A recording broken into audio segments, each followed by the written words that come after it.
Y'all, welcome to Tony Tuesday. Now, this episode gonna look a little bit different. You know what I mean? It's the first of the series that, about once a month or so we're gonna try to do.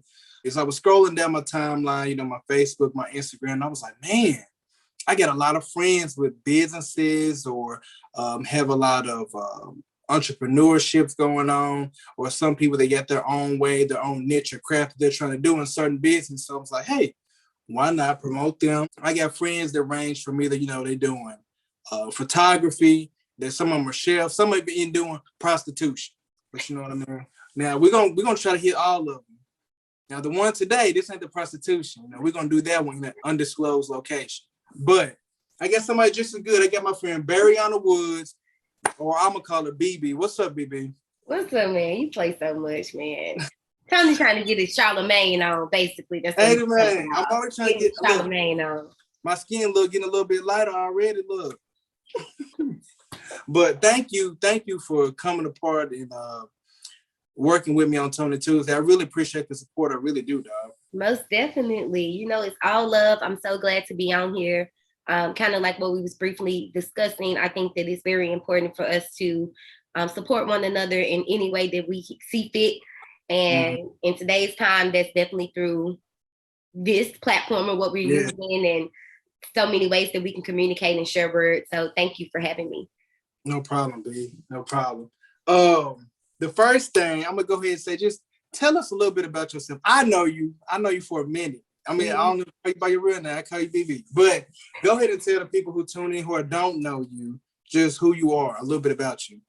All right. So like I said, my name is Barriana. Most people just call me BB. My favorite thing to say when I introduce myself is to let people know born and raised in Memphis, Tennessee. That's my disclaimer. I let people know always.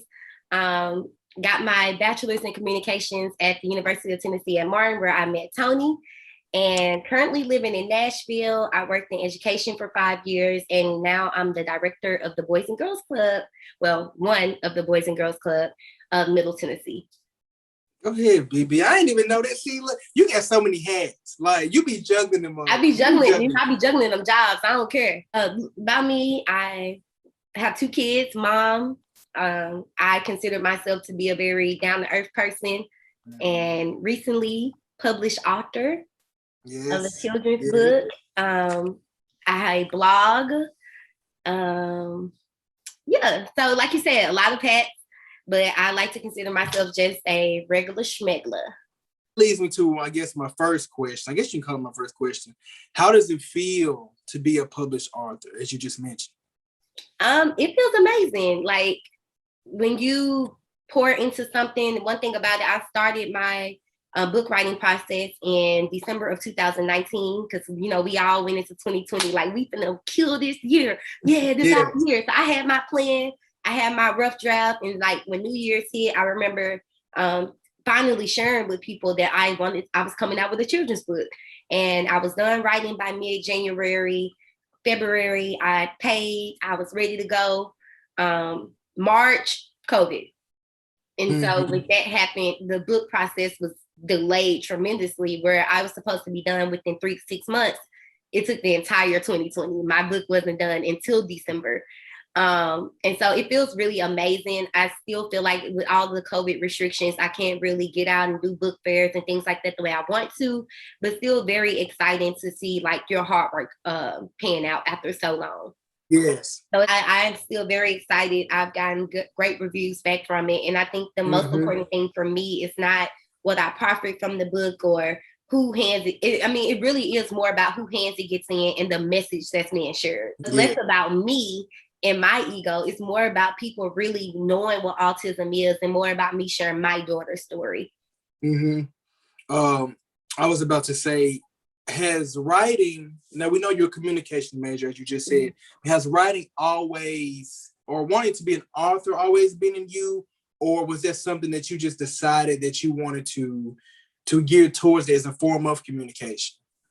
Actually, yes, I've always loved writing. Writing was my thing. I've always scored a 6 on my writing essays.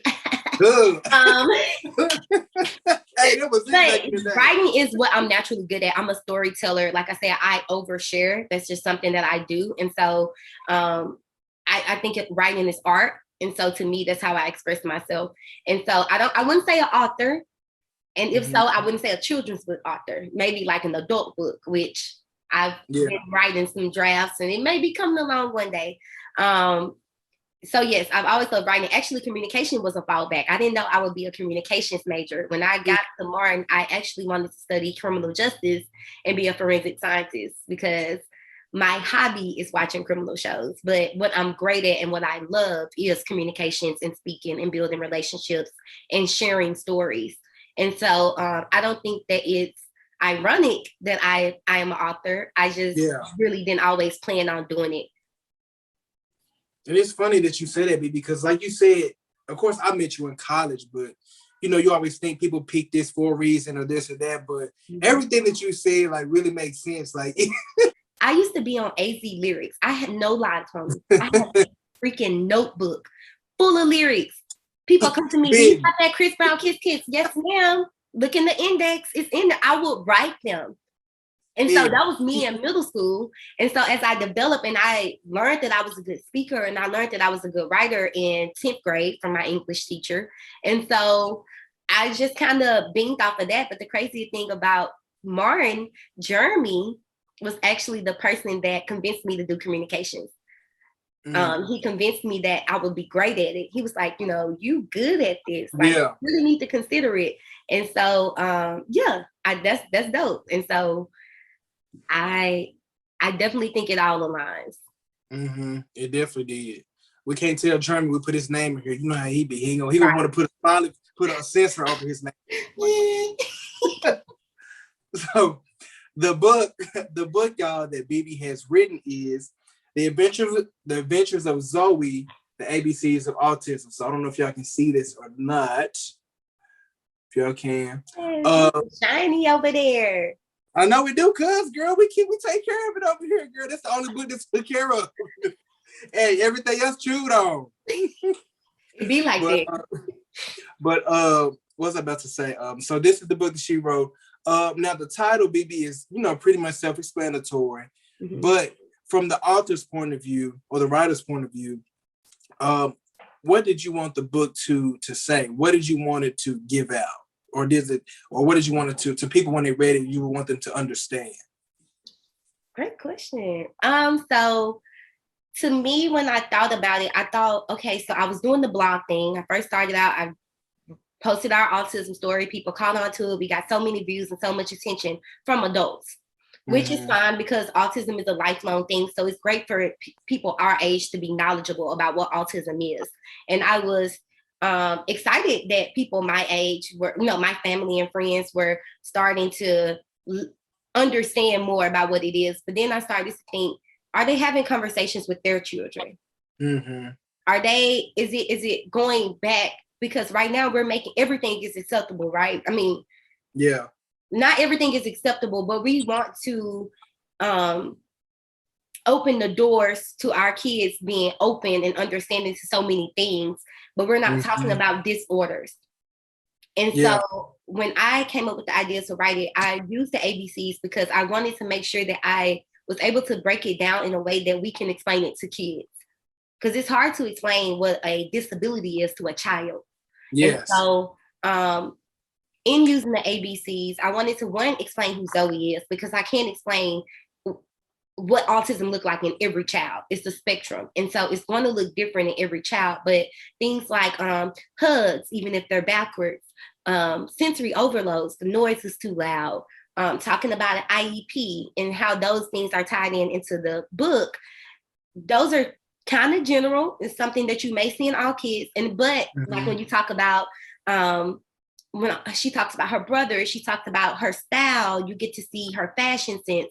So in a nutshell, it wasn't super hard for me to write because it literally is about Zoey. The story embodies everything about who she is. But as you're reading it to your child, you can talk about what do you see in the pictures? Like there's pictures of her with big headphones on. There's pictures of her where you can see motion circles around her hands. you see excitement, you see her eyes and how she's not making direct eye contact. And so those are where you can have those conversation pieces with children and say, well, some kids may do this, but just like Zoey said, it doesn't mean she's different than any other kids. Like, she still likes to have fun. She still likes to go to the zoo, like she likes ice cream. So those conversation pieces are put into place as well. How does Zoey feel about having her own book? Oh, Zoey loves having her own book. Sometimes she comes to me and she be like, Zoey's book. And she can actually read it. Like, she'll say, "Hey, it's for autism."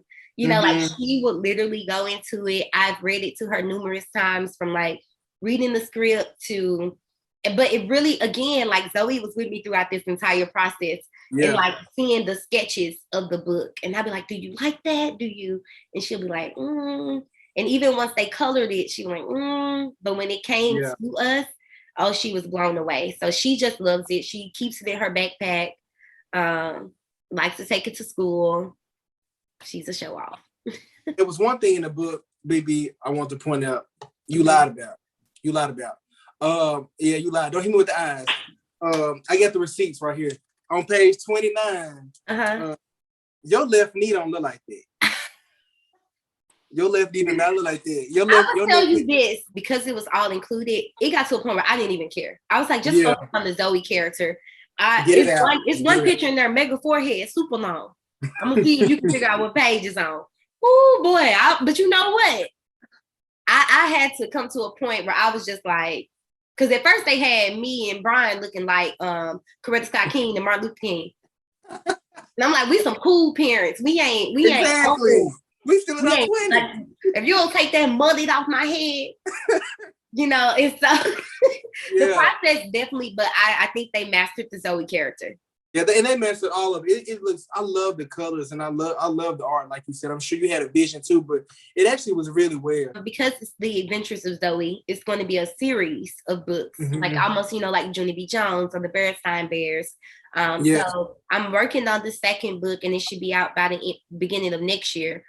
But in the book, it basically shows you like some of these adventures that we're going to be going on. So the beach, you see her at the mall, you see her at the playground, you see her at, so that kind of open up the worlds that she's going to be going in and exploring.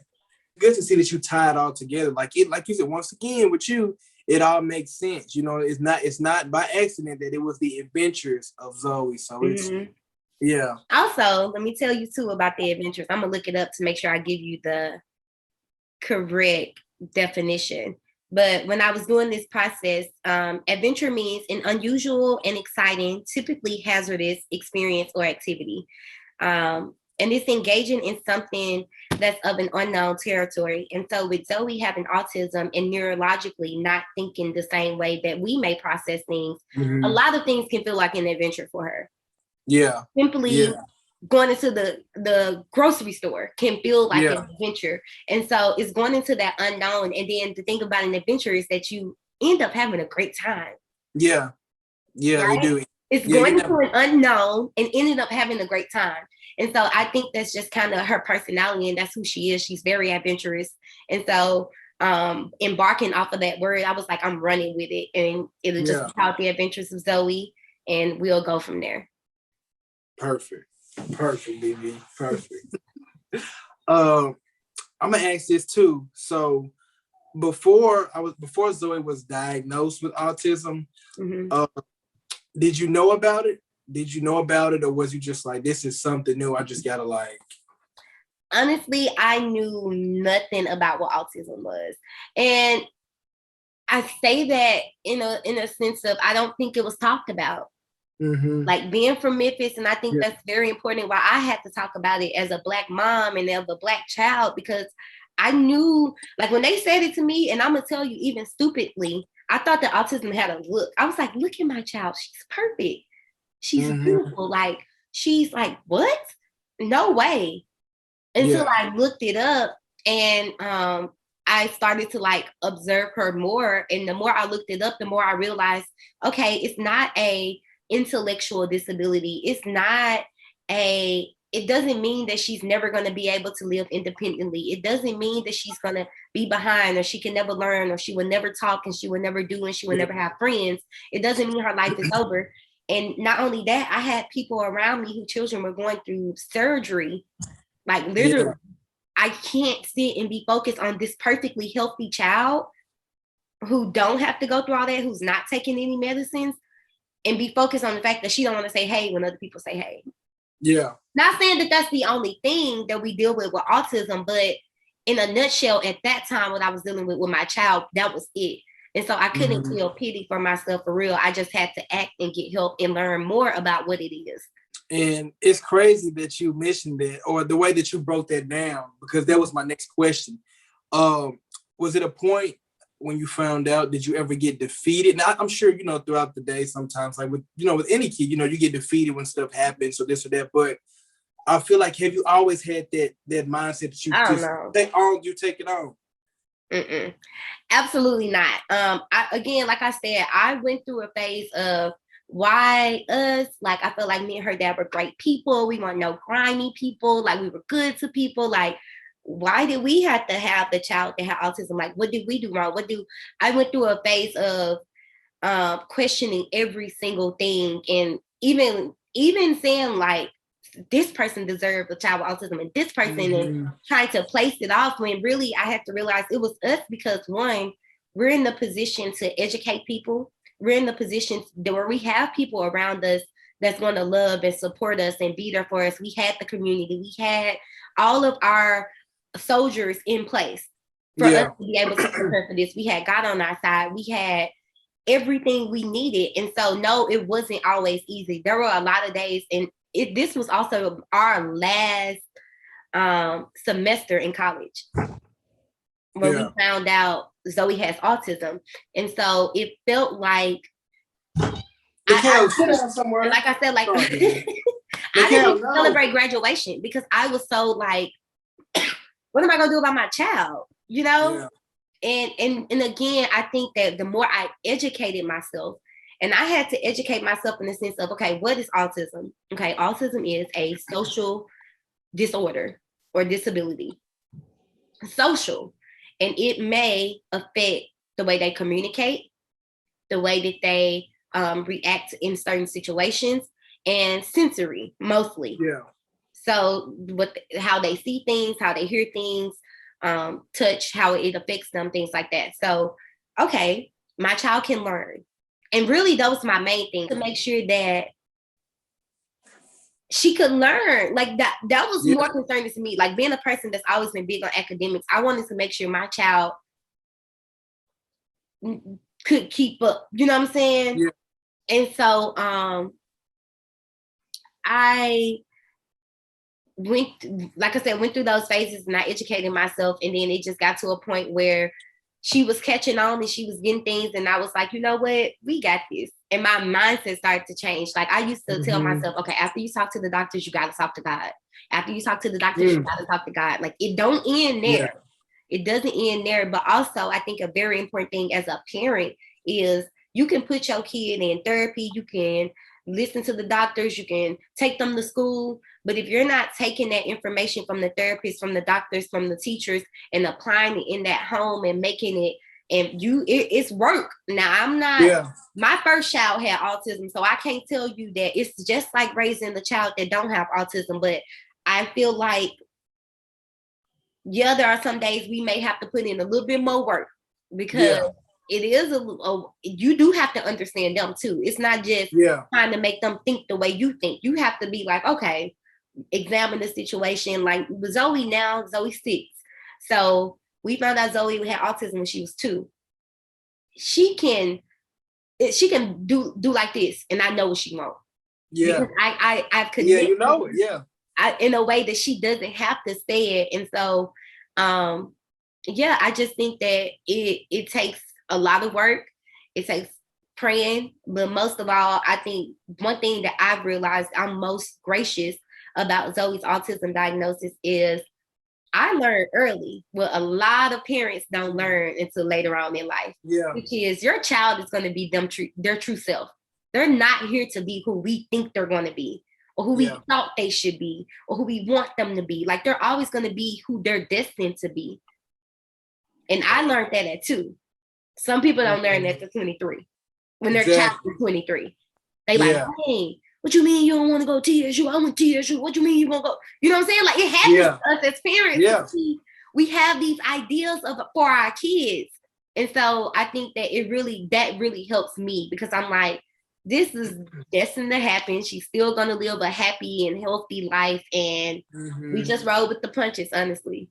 Baby, I swear, you must get, like, the questions I'm going to ask, you must already get them, because that's what I was about to say next. I wanted to give you your props. I want to really give you your props because of everything you just said, because I feel like sometimes some parents, I know a couple other friends, they have autistic kids as well, but I feel like, sometimes there'll be, we can't do this, so we won't do this with them. And I can understand, like you said, some stuff is going to be difficult. But I feel like with you, just everything that you just said, and you just like, it's not we're not going to do this or we can't do this. We're going to do it. We're just going to do it this way. You know what I mean? I feel like you never let it cripple your life or Zoey's life. You really took everything head on. And I want to give you your props on that, especially, once again, how you said, especially in the Black community, when sometimes when we figure out the information, we don't want to believe it, or we just let it be, or, it's just like, we don't accept it for whatever reason, or feel like, we don't use that information or use that situation to grow from it. We still stagnant with it, you know what I mean?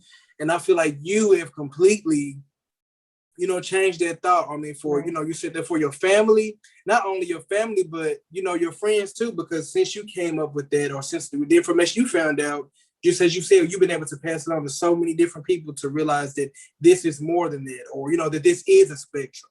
Right. So I just want to give you your props on that. If you ain't tune your heart to the shit, you the shit for that. Like, just how a great mom should be, in a sense. You know what I mean? Just a really great mom, baby. I listen, I try. I think that I really have a great support system. Like, starting out, I wouldn't say my support system was always supportive. Like, Black families, Lil Ray there. She okay. She just put her in school.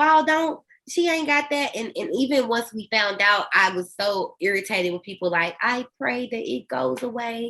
I pray that, and I get it. People don't need to be offensive, but it's like, she is great with autism. Exactly. Like, it's hard, y'all. I don't mean to, when I glorify my child, I don't mean to, I glorify my child because it's my child. I'm not saying that autism is great. However, my child is great. And so because of that, and even though she has autism, and we do have times where I'm just like, Jesus, like, Zoey's a crybaby, y'all. Yeah. And sometimes it ain't nothing I can do about it. She's just cry. And it's like, what I do is, like you said, I'm gonna find another way. Like, okay, some days I might let her cry. Some days I may say, oh, Zoey, do you want your sensory bin? Oh, like, because I know this. Regardless of what she communicates to me verbally, I know that her level of understanding is still on her age level. And I hold her accountable to that. Like, you're 6 years old. I keep her at what I believe a 6-year-old should be able to do. Now, I'm not saying that I force her, or she barely even get whoopings around here.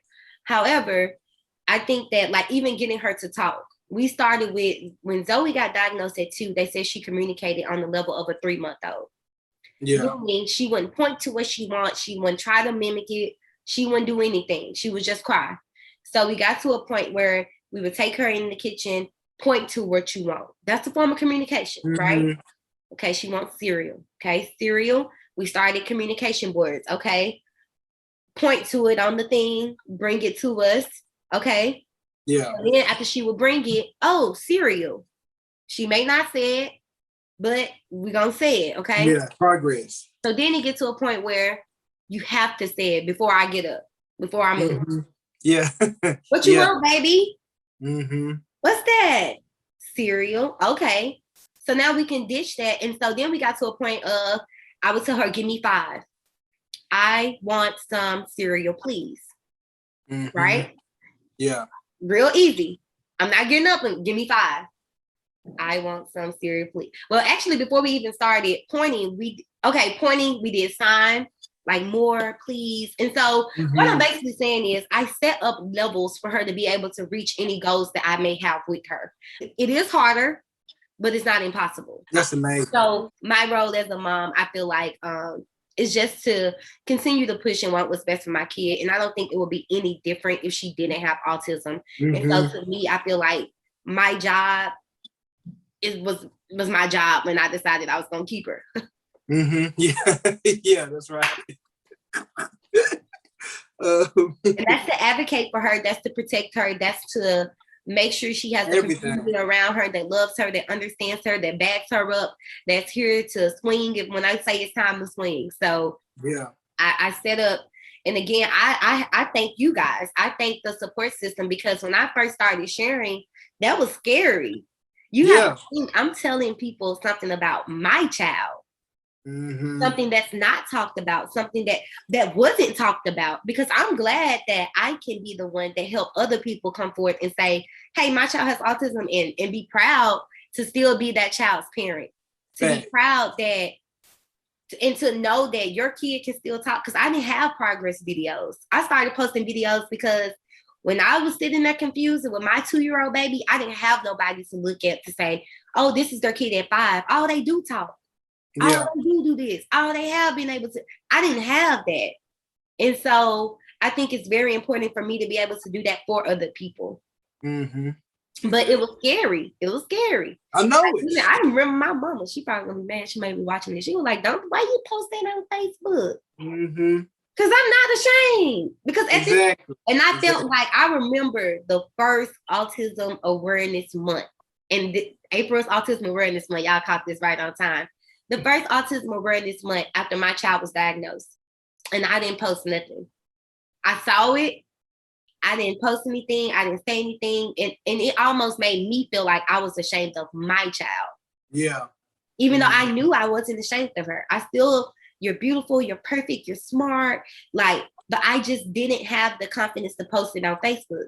And so the next year rolled around, and I finally made the post. And that's when I really started posting more about our journey. So I think to anyone that is in a similar position, whether your child has autism or any other type of learning curve problem or physical disability, like anything like that, I think that in taking pride in your journey, it becomes easier. True, yeah.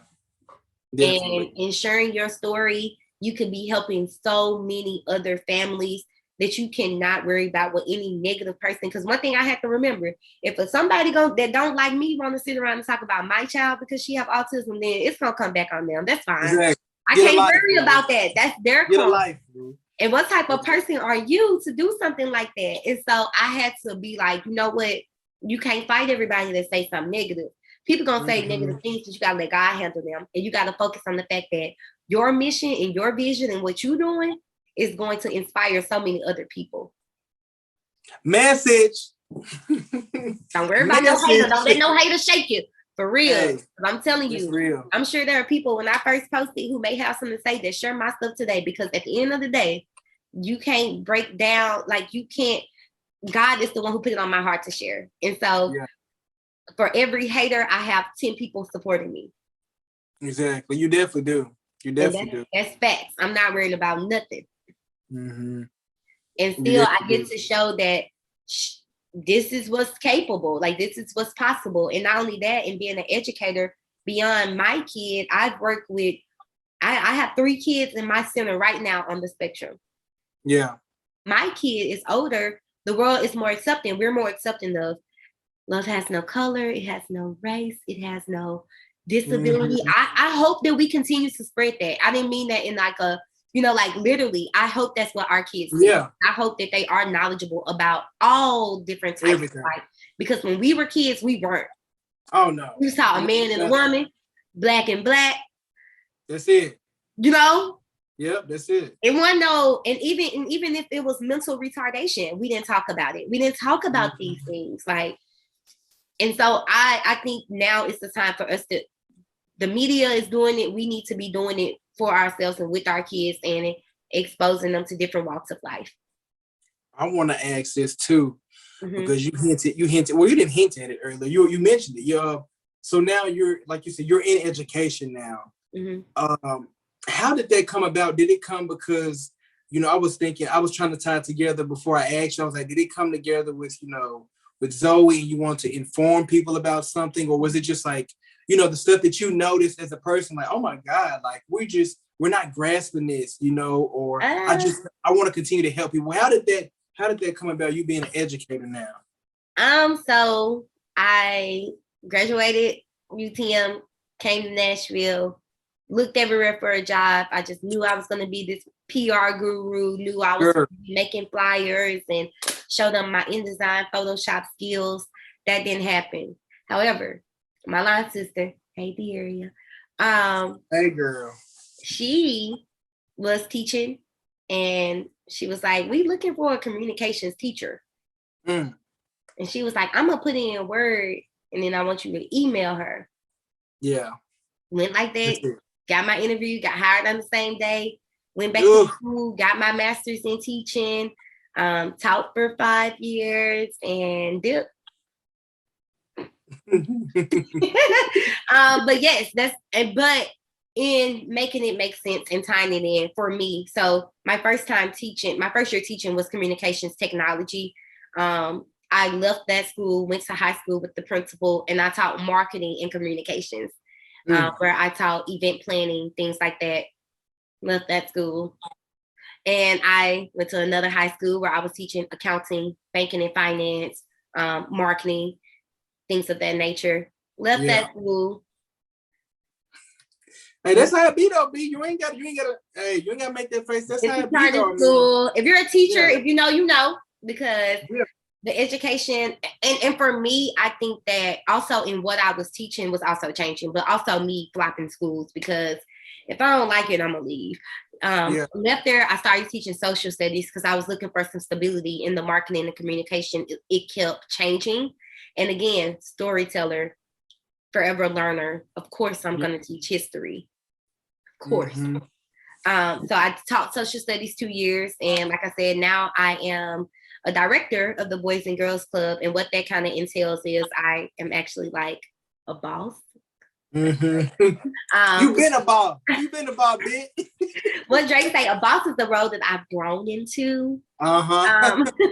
But in overseeing the director, I now do all things communication. So I have staff communicating with parents, getting out in the community, getting donations, fully running my staff, making sure recruitment is up, coming up with programs for them to be doing, making sure my members are happy, making sure my supervisors are happy. And so it's a very dope position. Like, this is the first time since I have been working and having a career where I'm like, I love this job. And so I definitely think that being patient and also taking all experiences and always putting in a 2-week notice, y'all. Put in a 2-week notice. Don't just quit. You're too old for that now. But always finding, I think one thing that's true to me, as I was telling you earlier, like, I can't pour into things that I'm not passionate about. I am passionate about our youth. I wasn't passionate about teaching. But in my position, I'm still educating. Like, Boys and Girls Club is not like a daycare, like some people make it. Like, we have DOE grants, so we actually do academic things with them as well. Well, I'm glad to hear that. The influence and in such a magnificent way, but my actual role is different. I'm glad to hear that, baby. Like you said, just staying patient with everything. And I think a key of it too, or which I feel like our generation we learned too, is like, I'm not gonna stay here for someone for 30 years that I hate, that I'm not getting the money I know I deserve, I need to be making, around with people who miserable about their lives, who back talking, and who, I'm really glad to hear that you actually have found something that you're happy with, and that you have all of the skills and everything that you learn, you can tie it, you can dish it out and put it where it's gonna go. So I'm really glad to hear that, fool. But you know what? I would say this, drop a little gem. Reason why too, I think a lot of my habits kind of come from people that I meet in positions. So I remember my second year teaching, it was a man who he was in this position. He didn't do nothing. I'm telling you, he was. But he wasn't a teacher. He was a dean of students. And he literally did nothing. He did real estate on the side. And so one day I was talking to him and he was like, when it comes to jobs, you have to be an opportunist. You don't owe them nothing. He's like, until they're pouring into you, until they're investing in your growth and they're something where you feel, he's like, you take an opportunity, another job come, take that opportunity. And so I definitely think a little bit when it comes to jobs, I definitely took that and I'm like, I'm an opportunist. If I get an opportunity to do something better, I'm going to do it. So that's just a little gem for me. I think you shouldn't stay stuck anywhere or somewhere where you're not appreciated or you're not valued. And so I feel like the reason why I love the Boys and Girls Club is I have complete creative control over what goes on in my club. I'm valued, I'm listened to. And so those things are important. And you can get that in a workplace. That's real. Keep jumping until you get it. That's real. Well, baby, I'm gonna go ahead and wrap this up. For my battery about to die too. But no, I'm really thankful for you to join me today, baby. No problem. Thank you for having me. I love Tony Tuesday. You know, I be on your head about Tony Tuesday. So I already know you do, fool. Let people know where they can find you at, baby. Your social media, where they can buy the book at too. Let everybody know. Okay, so I go by A Piece of B on all of my social media handles. So Instagram and Twitter, A Piece of B. Also Facebook is A Piece of B. Profile page. Barriana Woods on Facebook. If you want to see some real comedy, because I'm a comedian too on the side. I don't even tell y'all that in the beginning, but when she pull up these old tweets from 2011, you like, what? I'm a comedian too on the side. So if you want to see the comedian side, you can follow Barriana Woods on Facebook. Other than that, A Piece of B on all of my social media handles. I also have a blog, apieceofb.com, but give it about a couple of weeks. It's under construction. I currently have somebody that's rebooting it and getting it ready because I got some hot tea coming, y'all. Oh, we already know. I'm just saying. But I got some good stuff brewing. I've been sending out articles for the past 6 months, but it has to be real. It has to be passionate. I write when I'm upset or feeling, or not just upset. I write in feeling, and then I have to go back and tweak and, things like that. So, and you can find the book on Xzebras.com, Barnes and Nobles, Amazon. Shoot, it was on Walmart the other day. So type in Google the ABCs of Autism by Barriana Woods and see where it takes you. And again, I am just so excited. Make sure you guys, if you do purchase or if you already have a book, leave a review on Amazon. It means more than what you know, and share it with a friend so they can share it with their friends. Thank you.